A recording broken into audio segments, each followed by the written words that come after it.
Hey everyone, Wanderbots here, and welcome to my Bullet Heaven tier video. It's April 1st, and I don't really do Fools, so I figured people have been asking for me to do a Bullet Heaven tier video, and especially because there's actually a bundle going on right now on Humble Bundle with actually 8 of the best of them.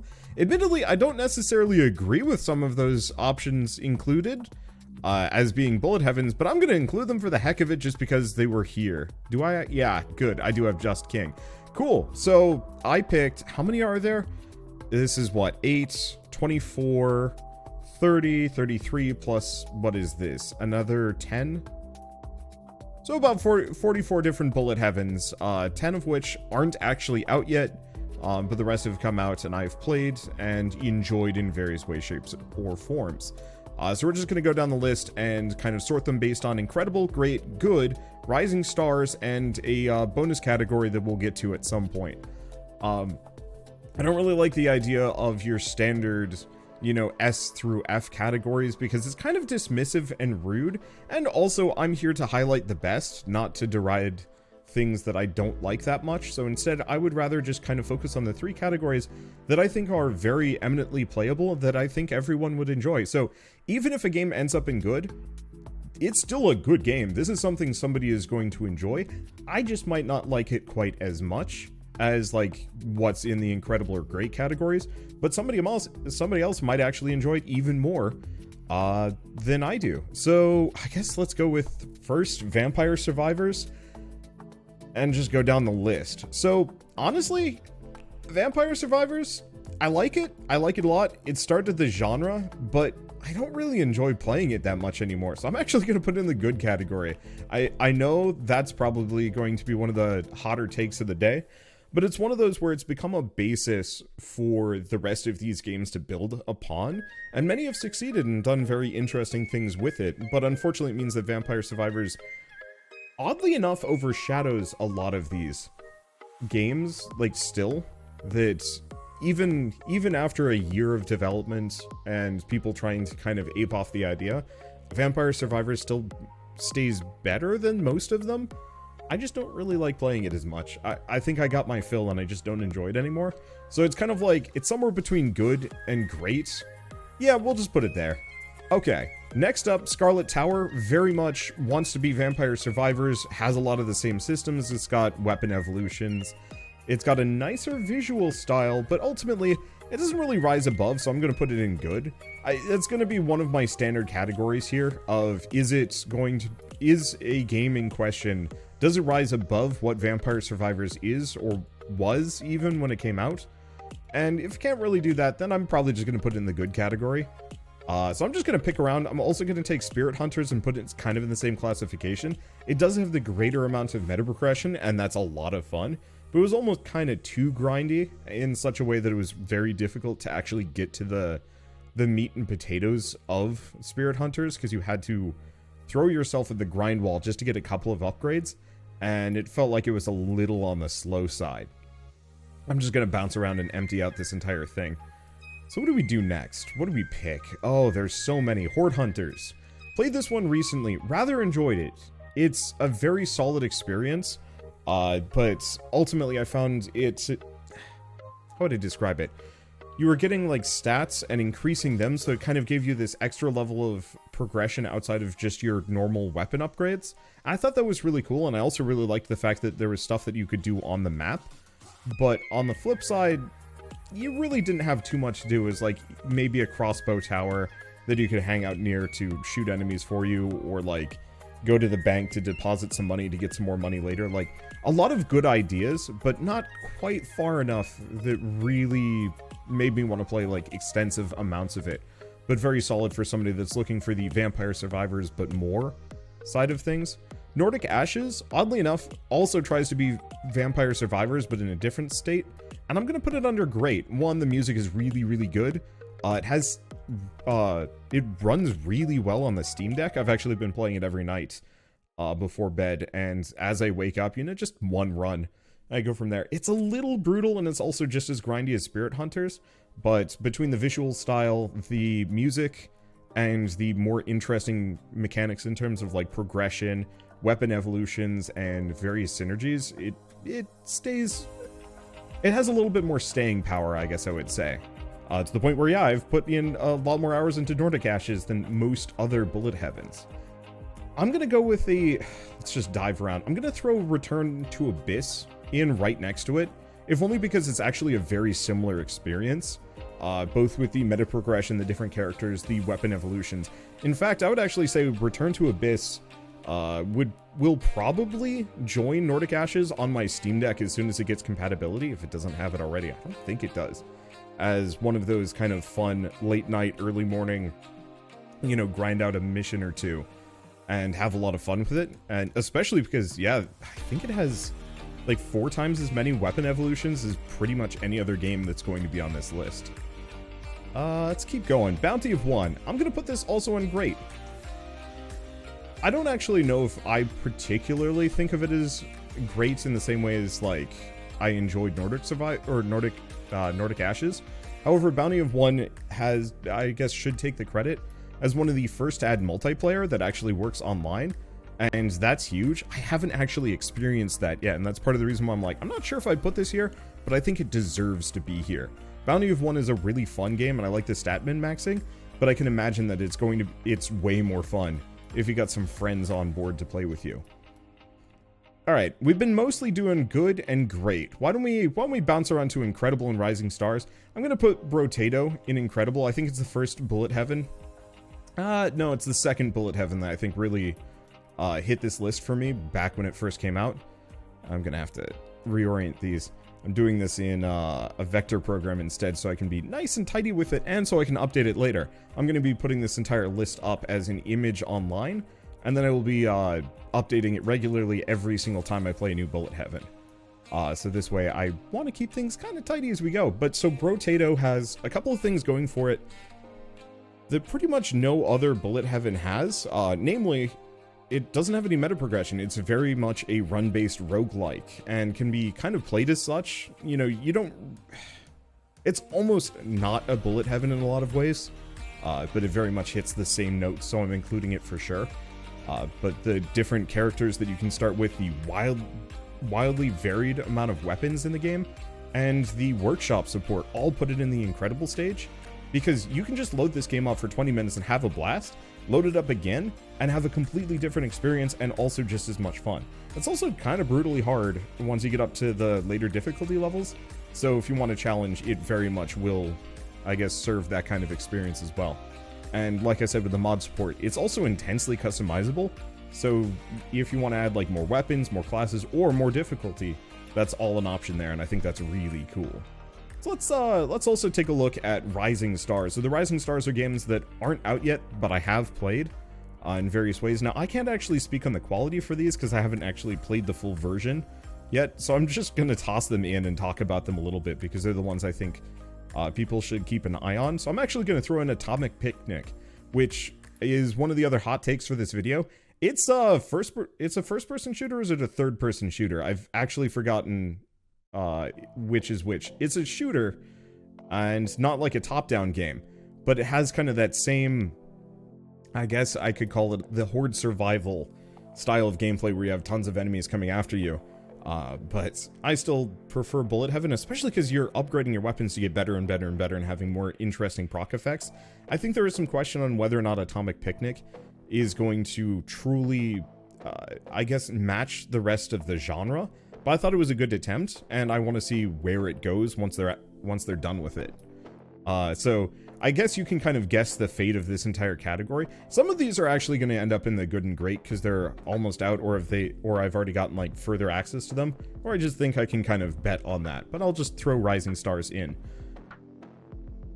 Let's see, what do we do now? I don't know. I've got so many to go through, and it's always a question of like, do I just go down the list? No, I like bouncing around. Chaos, Repitendium. I'm gonna put this on the good category. I almost kind of want to put it on the Rising Stars category. Like, it's weird, because it's out, clearly. Rising Stars are more games that I kind of feel like are going to get better and better. So yeah, even though it's already out, it's going in the category. Let's just throw things around. These are the ones that are a little bit more wild-cardy in terms of quality. Because Reptilium is almost more like Nuclear Throne in the way you engage with it. You're digging through the environment for crystals and fighting enemies, and there are like random events to pop up. And it's brutally difficult, but it definitely gets pretty bullet heavy with the right equipment, the right upgrades. And I seriously enjoyed playing it when I first played it in the demo, then enjoyed the early access version. I'm honestly really looking forward to the next update, because I feel like this is one of those games that if it can get the right updates and get to where it could be, it could actually very much go into the great or incredible categories. I don't know where to put it yet, because I think I'm still waiting for a couple more patches to really see where it lands. But it's a ton of fun, all the same, and it's one that I've actually loaded up a couple of times just to play on my own. I do hope it gets Steam Deck support so I can play it on my own, rather than at my computer, because I kind of like playing games on my couch. Let's see, let's do another great. Rogue Genesia is just going to go up here. I don't know if I should, well, no, I'm definitely biased in this one. I don't normally like meta progression that much. I think it's kind of a boring and repetitive mechanic where you do a run, come back, spend money on stat points, do another run, but it's easier because you bought those stat points, and you know, it's effectively this dynamic difficulty curve, and I think that can render a game kind of boring. And so I've kind of done that to myself in Rogue Genesia, but on the flip side, all of the unique challenges, the different progression mechanics, the new ways to unlock more meta progression, if this game can deliver on a more, like, endless difficulty scale, very much Rogue Genesia is probably going to remain one of the better bullet heavens, if only because of the meta progression, those unlocked mechanics, the challenges, and the ways that stats affect your equipment. The scalability in this game is absurd, and it gets really fun too. Like, you can just pick one weapon, min-max it to heck, and still be absurd. And there's just something truly enjoyable about starting a new run and being like, I'm just gonna rip off all of my armor, be the most glass cannon-y fellow ever, and then just keep adding meat so nothing can kill me anyway. And it works, and there's so many different ways to tackle the problem of how do I win in Rogue Genesia, to the point where eventually it just becomes every run is a win because you're just that good. Okay, let's go with the good. Sundown. I think some people might disagree with me on this one, as it's got kind of mixed reviews and there's a question mark on whether or not it's going to get further updates, but I'm going to throw it here anyway, only because I want somebody else to take a look at Sundown, including the Sundown developers, and give it another shot. You know, just add some more content, make it run a little bit better, make it scale better, and have some more things to do. The combination of farm sim, I got hiccups, very light ones. The combination of farm sim and bullet heaven sounds like such an interesting idea that I want to see somebody else or them develop it further, add more things to do, make the farming fit better. Really, I just want atomic crops, but as a bullet heaven where I'm not exploring the environment too much and I'm more locked to the farm, but the farm is a little bit more interesting from a combat side of things, rather than just strapping guns to my cows. So this is more almost a theoretical good, because the concept is just so much more interesting than, you know, the standard Vampire Survivors you versus a horde perspective. Because, yeah, you actually do have some things that you got to worry about. I guess you don't have to defend the farm in any way, shape, or form. I almost feel like that was a mistake. But, Let's go for a wild card. Wait, did I get rid of it? Huh. There's supposed to be a game here that's not here. Hold up, let me find it.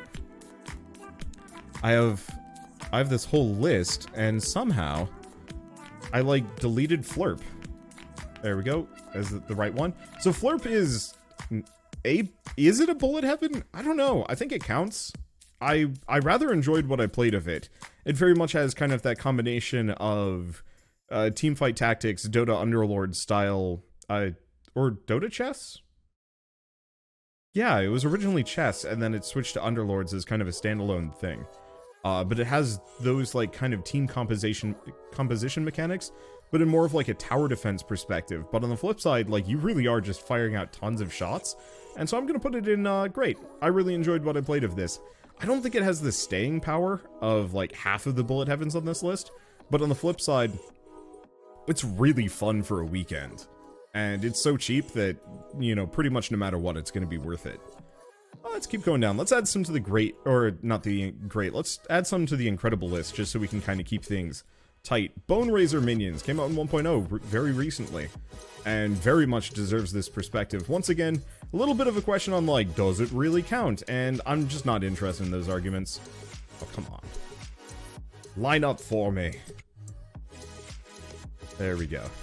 I'm gonna be very particular about my grids. I gotta keep things tidy. Bone Razor Minions is an absolutely absurdly good game. I realize I'm using a lot of qualifiers there, but the music, the visual style, I know a lot of people didn't like it too much, but I loved the very bright neon, high contrasted pixel art for the characters and the environments and stuff. It was just kind of a neat vibe. And then the fact that you're a necromancer and you're summoning minions instead, was just, it's such a breath of fresh air, just loading this game up and playing around with it. Whereas many of these games can be kind of similar experiences, I can play Bone Razor Minions over and over and over again because there's nothing else quite like it, and I can play it interchangeably with any of these without burning out because the experience is such a different one. Let's keep going on the incredible side of things. Geez, Hollow Cure. Yeah, this is... Yeah, I mean, it deserves to be here. If we're talking about games that followed the trend of Vampire Survivors, Hollow Cure is probably the one that actually managed to single out exactly what made Vampire Survivors so good, and completely nail the recreation of it, while also being like a very competent fan product for a IP.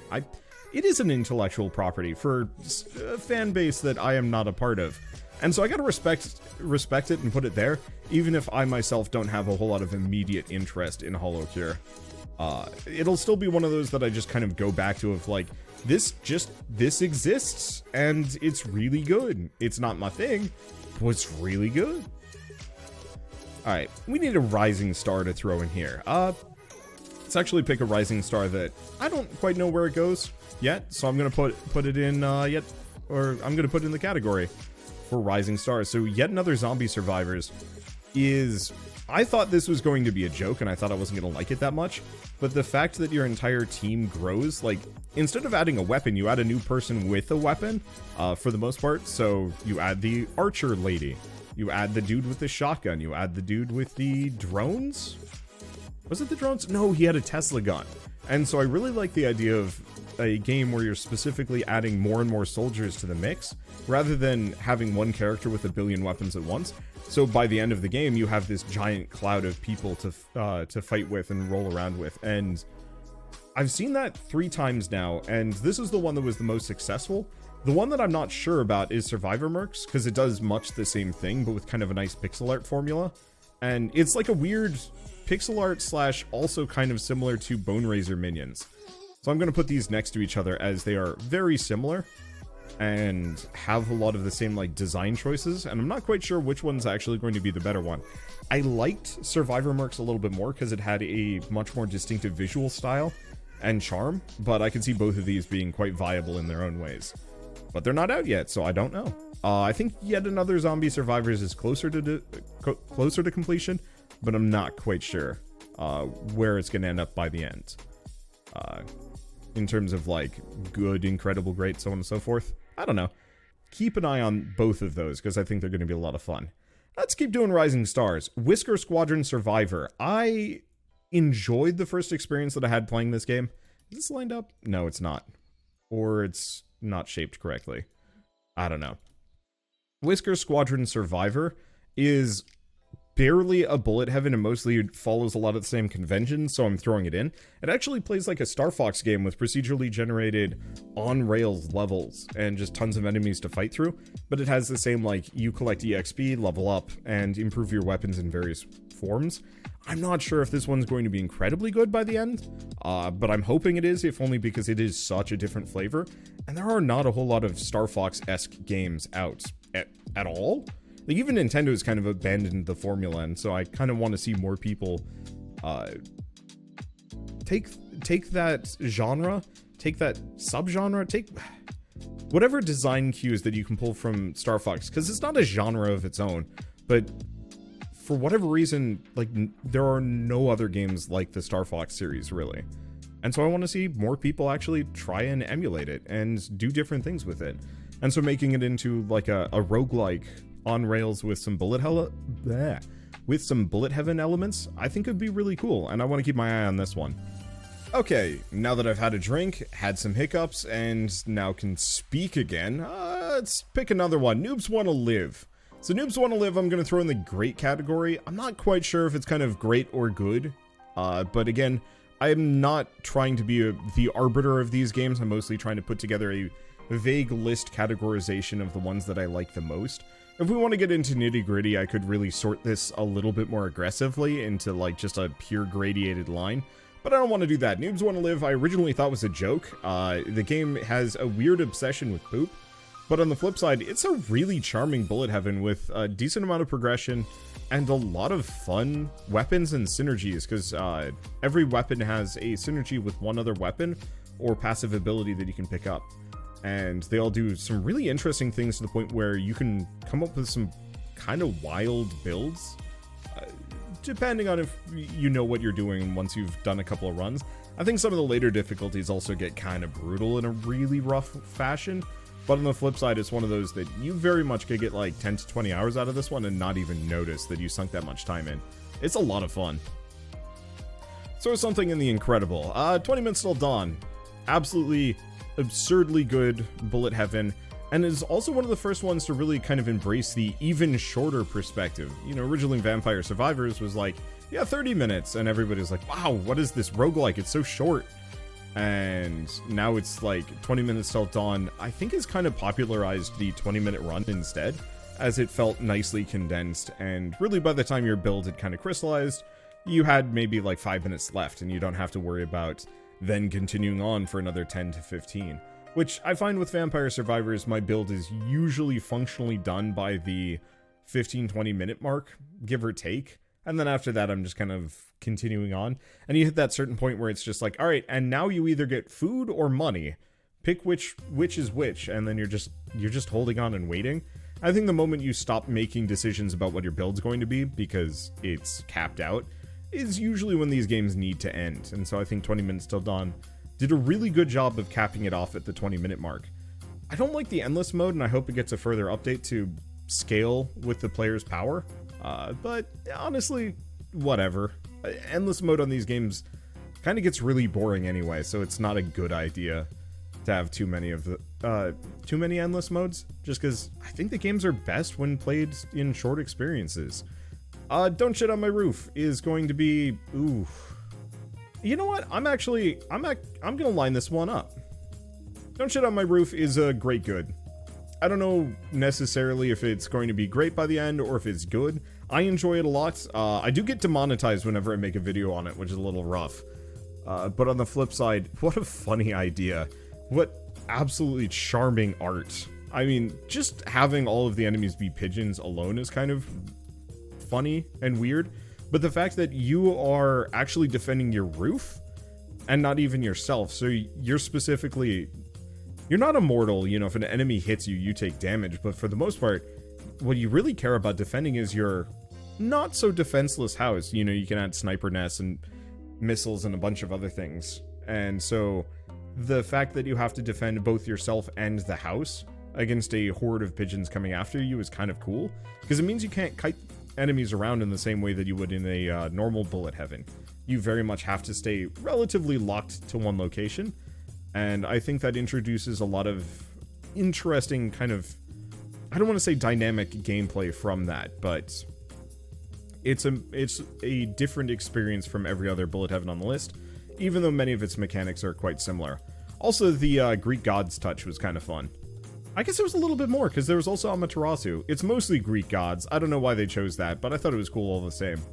Let's do another great good. Star Survivor. I don't know where this one's going to land when it's done, but at the moment it is very much great good. It's not really a rising star, because I think it's pretty crystallized around what it is, but the concept of combining deck builder roguelike gameplay, or deck builder gameplay with the bullet heaven sounds really fun. I think the big issue is it needs to figure out how to make that deck building element fit. Because in the main campaign mode, the cards are just regular upgrades, and there's no real deck building to be done. You get more cards after every round, but you seem to randomly get more cards that you don't want. that's confusing, and that's kind of why it's not in the great category. Because I love the visual style, and I love the different build combinations that you can do in the game. It just hasn't quite sorted out its identity yet. Let's see, what else do we do? Gunlocked. I hesitate to do this, but I'm gonna put it in the good category. I love this game, if only because it very much represents what Bullet Heavens could be if they decided to break the mold further. And it has really good music, but I also find that I'm not very good at it, and I spend more time careening into danger than I'd like. And it's one of those that I recommend it heavily to people that don't like Bullet Heavens that much, but I find that I personally don't play it as much as I would like to, for various reasons. I think it's also a little thin in terms of content. There's only like 3 bosses in the game, and they're okay. But it does have a DLC coming, so hopefully that'll expand it dramatically. Cyclo Chambers. I'm actually going to put this in the great category. I haven't played a whole lot of this game, and that is entirely my fault. But so this is more of kind of in the Brotato vein of roguelike, but with a more Binding of Isaac style upgrade system, which I thought was actually kind of charming. That there's a little bit more, how would I say? When you find an upgrade in Cyclo Chambers, it feels meaningful. You know, in Vampire Survivors, it's like, oh good, it's just the next upgrade for the thing that I wanted. Cyclo Chambers, you actually are looking for specific upgrades, and there's more of that feeling of like, I can kind of try and tweak RNG using rerolls and other things to try and get what I want out of my build. And I think that level of decision making is a really compelling experience that a lot of Vampire Survivors-esque, a lot of Bullet Heavens kind of lose. What else do we have? Kind of in that same vein, actually. Toho Library Survivors. I'm going to throw that in great. I've only done one video on it, and then I played a little bit on my own. But the fact that it is kind of a spell programming combat system where you get your weapons, but you upgrade them by putting tokens around them that might affect, you know, how many projectiles they fire at, how fast they fire, how big their shots are, just upgrading them overall and stuff like that. And there's some kind of wild parts where there are certain proc effects, like on kill or on hit or stuff like that, or on crit. And so if you know what you're doing and get the right upgrades, you can specifically have a weapon that doesn't do a whole lot of damage but crits 100% of the time, that then goes on to proc another move that does a ton of damage. And so you can have that scale outwards in a really ridiculous fashion, if you know what you're doing and you've managed to get the right upgrades for it.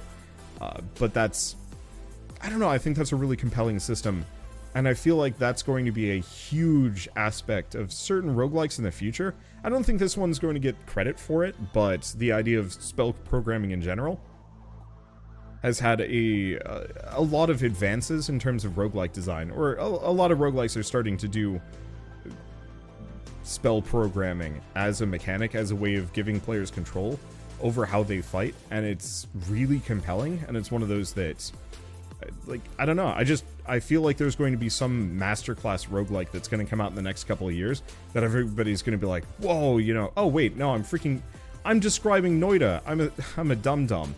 But I also feel like the way this handled spell programming is a little bit more interesting to me than the Noida line it up in a wand system, because I often had no idea how it was going to work in Noida, whereas I know how it works in Toho Library Survivors. So I'm going to go back to what I'm saying. I think there's going to be another roguelike with spell programming that is going to knock every other one of them out of the park, and is going to revolutionize and kind of create its own subgenre of games where everybody's kind of trying to clone those mechanics.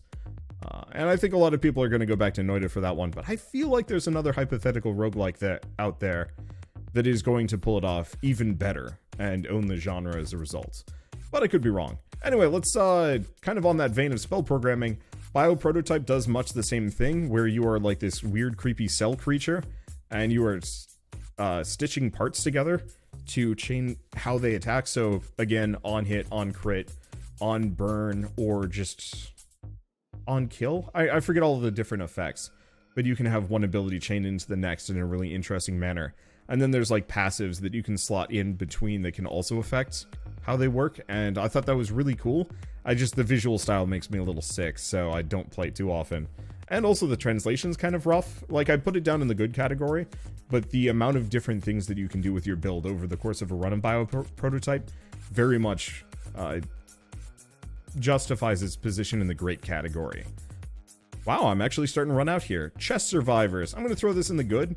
I'm mostly including this one because I think it's really interesting, as it is a much slower bullet heaven, because it's not turn-based, it's not real-time, it's kind of in this in-between state, but the different weapons and abilities are kind of fun, and just the ideas presented within Chess Survivors are unique enough that I think most people should give it a shot, even if it might not have the same staying power as like a bunch of other ones on this list. Soulstone Survivors. Let's just throw this one on the list. It's very much a great game. I have some grumps with how replayable it is, as there aren't a whole lot of interesting upgrades. It's really the question of, do you want more crit? Do you want more AoE size? Do you want more damage? Do you want more attack speed? And that's about it.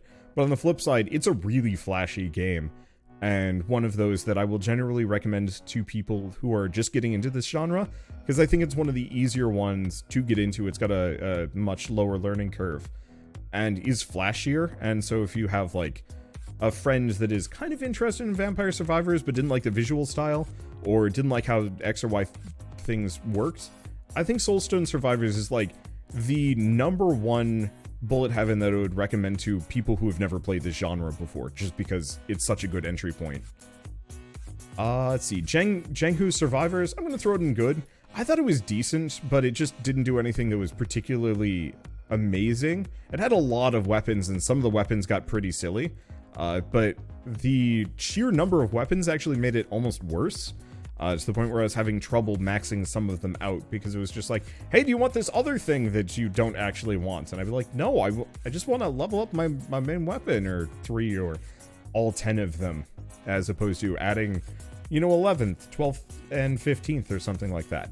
The other thing is Jenghu Survivor has really extensive meta progression. So specifically, if you like grinding, this game has layers of it, almost as much as Rogue Genesia, if not more so.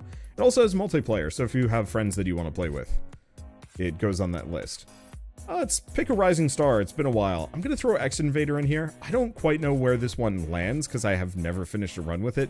It either crashes on me or I get wrecked, which means that either I'm suddenly bad at these games, or it still needs some time in the oven. But it had a really fun, kind of 20 minutes till, actually it was very 20 minutes till dawn, in terms of how its upgrade system worked, but it had a little bit more variety in terms of what kind of weird builds you could come up with, because there were a lot more elemental effects and status effects and stuff that you were building towards. It did mean that there was less specific upgrades for your main weapon, and so it wasn't as like focused on your attacks as opposed to what your attacks could do, if that makes sense. But it's one to keep an eye on, just because I love the 20 minutes till dawn formula. I feel like if some other roguelikes, some other bullet heavens, roguelikes and bullet heavens, can figure out what made this game so good, then they'll be able to figure out how to make their own games like even better, and potentially even better than 20 minutes till dawn. Let's see, what else we got? Crafty Survivors is, I'm gonna throw it in the great good. I love this game dearly. It needs a lot more content. It needs some balancing. Some of the new character classes needed a little bit of effort, but I love the fact that you are not just kind of your generic fighter, mage, warrior, ranger, whatever, but are instead like a cook, a sculptor, a seamstress, and a lumberjack, and your abilities are all themed around that kind of stuff. It makes for a very different flavor, and the interplay between your different abilities as each of these characters gets pretty wild. Like the sculptor has, the sculptor is really bad at attacking normally, but if you hit any of your sculptures, it does like an AoE shotgun blast behind it, and you can kind of scale that shotgun blast up, or you can, carve your statues faster, or you can get a statue that carves other statues, and like it scales out from there, and it's a lot of fun. And it's one that I would recommend, if only because those ability synergies and like the way those characters work blow pretty much every other bullet heaven out of the water. It just needs more variety and build depth options to really get the rest of the way there. Let's see, Gunsuit Guardians. I'm gonna put it on Rising. I don't quite know where this game falls, because I have not played more than like a little bit of it, and it also just came out in early access, and I haven't played that yet. But I enjoyed what I played. I thought the weapons were kind of fun. The stat min-maxing was neat. and also it had a fairly fun aesthetic. So I kind of want to put some more time into it, but I deserved an honorable mention all the same. And at some point when I do another video on it, then I'll figure out where it actually lands on this list of 3 categories. Let's see. Ooh, geez. Let's go for some more goods, seeing as they can fit. Mad Shot, Road to Madness. It's good. I'm okay. I'm actually just kind of ho-hum on this game, but on the flip side, it is also one of the only side-scrolling bullet heavens on the list. I think it is actually the only one at the moment.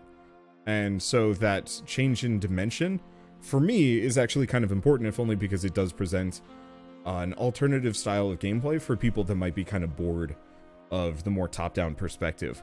It does need some work, but on the flip side, it's $5, so you know, from what I played of it, I was not disappointed. But I would love to see them go back and, like, really tighten up the gameplay and, like, the way the enemies spawn. And specifically, the game had a little bit of a problem. Like, once you got a good build going, then it became kind of boring. And so I think if they can tighten that up to be actually much more dynamic and really use that 2D side-scrolling element, I think it could actually be in the great category, eventually. Let's see, Her Name Was Fire is good. I was okay with this game. I liked the ability systems. Ultimately, I think it mostly loses out on variety. This is a bullet heaven that you play maybe about 5 times, and then you're kind of done with it, but that's nice too, kind of in its own way. One of those that, like, once you've gotten your fill out of it, you don't have to think about it anymore, so you can kind of write it off. I realize that almost sounds too dismissive, but as somebody who has too many games kind of pulling at me from all directions, like, I want to play more Toho Library Survivors, I want to play more Cycle Chambers, I want to play more Star Survivor. I'm satisfied with Her Name Was Fire, and I think that's a good thing, because I don't feel compelled to play it again, but I enjoyed what I played at the time. And so I think that's kind of uncommon for this genre, considering the genre is so endlessly replayable, if that makes sense. And so having one that actually you can feel like you finished it, it feels good. I'm going to put Nomad Survival, kind of the same vein as that. My list is... I ran out of space. That's unfortunate. I'm going to put Nomad Survival in here for a couple of reasons. Namely, because it's... oh gosh. I am actually running out of space. Let's just move everything over. Don't mind me? Actually, let's move this to the side, and then try and move everything else to fit. I didn't measure anything prior, and if you've ever heard the phrase, measure twice, cut once, I'm bad at that. I'm really bad at that. Also, disregard everything over in this section here. These are the games that I haven't tried or played recently, so I can't make an opinion on it. But, so, let's see. Nomad Survival was really fun, and deserves accolades being the first game to follow suit after Vampire Survivors, at least to my knowledge. I think there were 1 or 2 more that also kind of tried to emulate it, but I think Nomad Survival was the first that actually did a good job at it, and also had some fun kind of infinite growth for certain skills. Namely, there was no upper limit on how many weapons you could pick or passives, which was a bit of a blessing and a curse, because after a certain point it got too bloated. And it was hard to specifically level up certain things that you wanted to max out. But on the flip side, like, you could have absurdly huge AoE lasers that would just cut across the screen and just ruin everything. And I really liked that. I really liked that setup. And the other reason we recommend it is it's not a sequel in the works. It's like a 2-player co-op one that you don't necessarily have to play 2-player, and each character develops separately. And so there's some kind of neat ideas on the horizon from the developer of this, so I kind of want to make special mention for that. Just to keep an eye on, because I believe that will be the first sequel Bullet Heaven we get, and I would love to see the genre actually progress further. You know, it seems like Vampire Survivors is mostly going for the endless DLC route, but, you know, if we look at all of these, what would be a good, well, I mean, Bone Razor Minions 2. I feel like Bone Razor Minions 2 or 30 Minutes Till Dawn or something, you know, kind of a sequel that takes everything good from their previous game but remixes it in some way. Or pulls a Risk of Rain 2 and switches the dimensions. So from 2D to 3D, I think could be really interesting. Neon Sundown, let's just go down the list. I haven't played this in a while. I mostly am including it because I really liked the vibes and it was nice and short.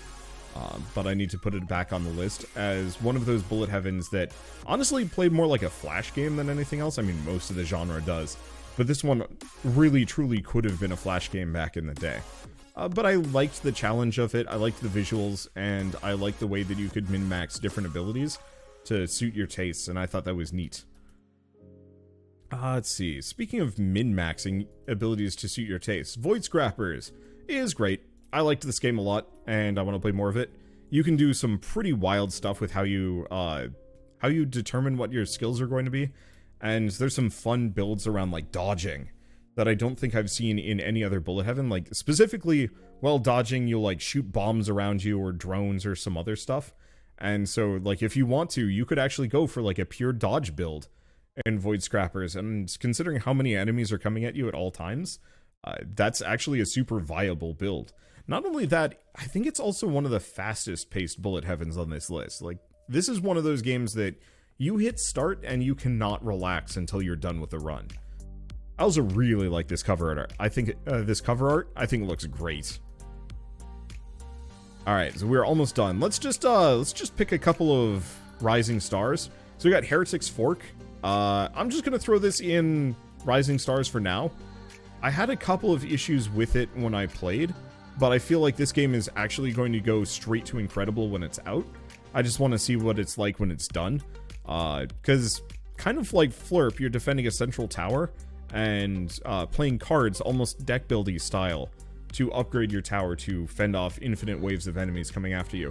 I think there is actually an ending, so it's not quite endless, but the interplay between kind of bullet heaven mechanics, tower defense, and deck building, I feel like could turn Heretic's Fork into something really cool, into something like truly incredible, and I want to see where they go with it. I almost feel like this is the kind of game that could spawn a whole subgenre in and of itself, if it does really well, and I hope it does, because I really like tower defense games, and I feel like that genre could use some shakeups. Let's see, Picayune Dreams is hard to look at, but kind of neat, and I'm really curious to see where it goes. It is one of the bullet heavens with an actual kind of story or lore, which I'm curious to see where that goes. But also just in terms of, the game looks like a Sega Genesis game, like back when they were trying to jam 3D onto the platform, and there's something kind of wild about that, and so I'm kind of curious to see where it goes.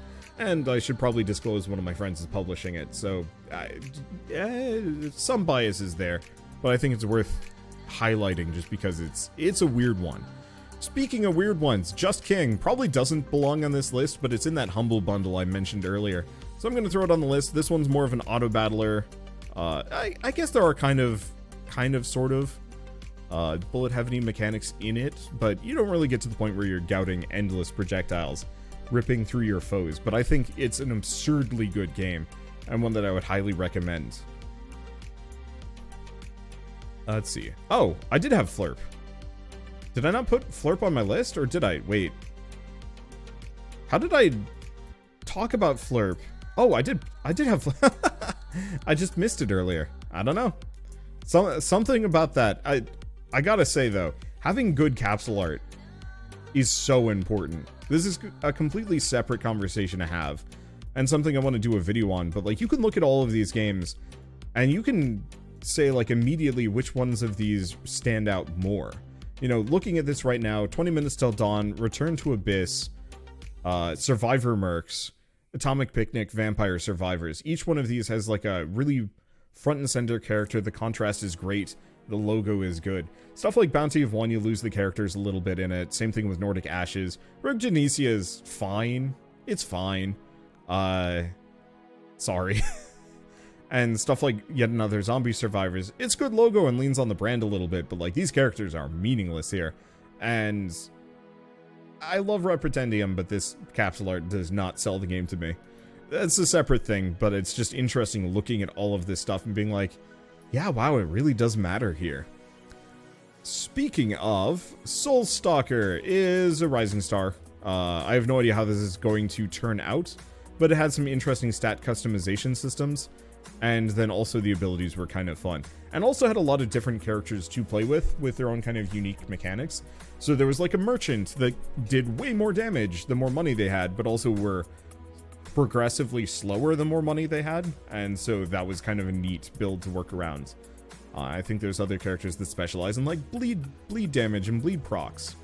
Or AoEs and stuff. And I feel like this is going to be one of those that is going to be kind of made or broken purely based on how it handles ability progression over the course of multiple acts.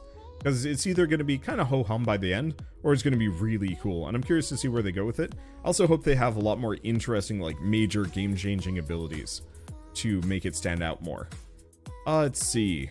Shapeshifter formations. Also, Rising Star. I really liked this one. I thought the demo was great. And once again, with the kind of stat min-maxing, you can do quite a lot with this one. I would actually say this had probably some of the better stat min-maxing in terms of the cool abilities that you could create by just taking a base and then upgrading it a billion times until you had a unique build. And so I'm really looking forward to playing this one. I think it's also reasonably short too, which spoke to me when I played the demo, but it might get longer when it's actually out. Let's see. Arrival Zero Earth is question mark? But it's not in the question mark category. I don't know if it's good. I'm going to throw it in the good, because it's not really a Rising Star. I need to go back to this one, because it's gotten some updates since I last played. But the idea of being a realistic Finland simulator, where you're fending off a War of the Worlds style invasion, is kind of funny. And then it also got way out of hand with the different, like, weapons that you could stack onto your character. Or character? It was a roving horde of Finns, so I don't really know how that counts. But I thought that was neat. I don't really know if it's a bullet heaven in the same way as like many of the rest of these are, but it fit the same general vibes and like the way you engaged with the gameplay. Swarm Grinder is, I'm going to throw it in a Rising Star. It's coming out in a week, and I'm quite curious to see where it goes. And it might stay in the Rising Stars for a little while. The one thing I really liked about Swarm Grinder is the way you engage with the gameplay is that you're putting these drills down, and that's how you get your power-ups. But to get to those drills, you have to go through these eggshell things filled with enemies, and so there's kind of that aspect of risk and reward. I need to get from point A to point B, but there's all of these enemies that aren't coming after me yet, but they will if I piss them off. But also you're running out of fuel, so if you go too slow, if you're playing too carefully, then you start dying because you start using your health as ammo.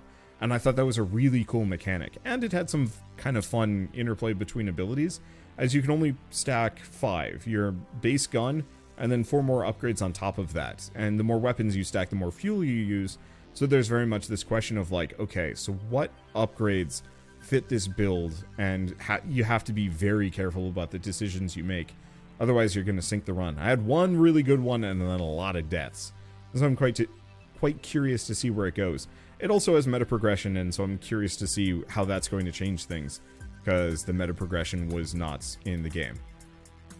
Alright, and we're done. Last up is Nova Drift, which goes into its own category because Nova Drift deserves all of the accolades, and also is a bullet purgatory. Yeah, okay, give me a second. Perfect. I'm sure there are other bullet purgatories, but none have really kind of fit the same bill. I guess you could maybe kind of say the Toho one was. Well, do we? Do we switch up my list? Do we throw things out of whack? Maybe we do. Let me line this up. And I'm actually going to move this out of here. Don't worry about it. There'll be a hole. So we have the bullet purgatory lineup here. For the couple of bullet hells and bullet heavens that have managed to fuse both together in a very convincing fashion. I know Brotato has enemies that shoot at you, and I think Bounty of One has that too, and a couple other ones actually have attacks that you have to avoid. But I feel like only Nova Drift really has the aspect of both Bullet Hell and Bullet Heaven in the best way, and also precedes Bullet Heavens by a couple of years, and became the basis for the upgrade system for 20 Minutes Till Dawn and X Invader, and I think it really deserves a lot of credit for that. And then also I think Nova Drift is a truly incredible game. that would absolutely go up here if I wasn't memeing and making my own category for it whenever I possibly can. Nova Drift is really good, and I will recommend it whenever and wherever I can. But with that, that is my semi-comprehensive tier list of bullet heavens. We got a couple more that are on my to-do list. I've just had this one in my library for forever. Got to play it. I got to try this again. I tried the demo. I wasn't super into it, but it might have improved for release. Deep Rock Galactic Survivor. This is a big question mark. Is it going to be good? I certainly hope so. I love Deep Rock, and it'd be kind of sad if Deep Rock Galactic Survivor turned out to be not great. I wish it had multiplayer just because, you know, that's kind of why I play Deep Rock Galactic, but playing a survivor mode for it could be kind of fun. Monsters Till Midnight. I played Monsters and Monocles, their previous game, and rather enjoyed it, and I feel like it could be a really good basis for Monsters Till Midnight, but who knows. And then Extremely Powerful Capybaras. I did play the demo for it. I didn't like it, but I liked the visual style, and they said they fixed it, so I'm quite curious to see where that goes. And then there's like 50 more that I haven't put on this list that I either haven't played or didn't like. Some of those I might actually have to come back to and give another shot, or I just legitimately forgot that they existed, because this is like 50 games here, and it's getting kind of hard to keep track of them. That's part of the reason why I wanted to make this video, is so I could actually have like a good running list of every bullet heaven that I've played that I think is decent, because I think it's important to try and keep this genre together, because there's no current tag on Steam for it. It's a little hard to find them, because are they survival games? No. Are they bullet hells? Sometimes. Are they bullet heavens? Yes, but that's not a category yet. Are they action roguelikes? Yeah, but that's like the most generic name you could come up with for them. And so I figured I'd put this list together, and then I would like to add to it as we go along, with every future bullet heaven that I come across, as just kind of a means of listing the whole genre in one place that can be easily referred to. So as part of that, I'm going to have a blog post going up more or less immediately after this video. It's going to take me a little bit to put it together, really just with this big long image for people to refer to, as well as links for every single game. Or I'll probably just link to my curator page, so I don't have to have like 50 links as a blog post, because that just sounds like hell. Let's just extend this a little bit, you know, just so there's a margin. Cool. So I guess with all that said, I hope you guys enjoyed this. I don't really do April Fool's jokes as much. I just kind of fool around. And I figured, you know what? I'm just going to try and use this day to do something slightly different. I know I've done a couple of, you know, I guess it's not top 10 lists, because I usually do like 15 or 13 or just like some random number. But I figure a semi-comprehensive tier list would be kind of a fun way to play around. And I had a limited amount of time, so there's no scripting here. So hopefully that was fine. I'd like to get better at kind of these random talk about X number of games videos, just because at this point there are so many video games coming out every single day, and there's so many different ones that it's starting to get kind of hard to keep track of them all. And so I feel like even on a personal level, as my channel evolves, I think more, I don't want to say aggressive curation is going to be my future. Nah, I'm just going to zoom back out. But I feel like curating games is going to be more of kind of my passion and the thing I want to work on, rather than specifically just playing them. I'm just going to go back and forth. I was really hoping I could do like a nice slide, but I might have to do that specifically in Premiere. So I guess with all that said, if you guys like this video in any way, shape, or form, leave me a like, helps more than you know. And if you want to see more, hit subscribe, and go check out my separate channel, Wanderbot Prime, where I do a little bit more of this kind of thoughtful recommendation video way more often. Specifically, I'll do it for Steam sales, I'll do it for certain genres, and I'm probably going to put some more tier listy things there. And that's always scripted, so I'm slightly less stumbly, and also a lot faster about saying what I want to say. But either way, I guess with all that said, thank you so much for watching. I'll see you next time.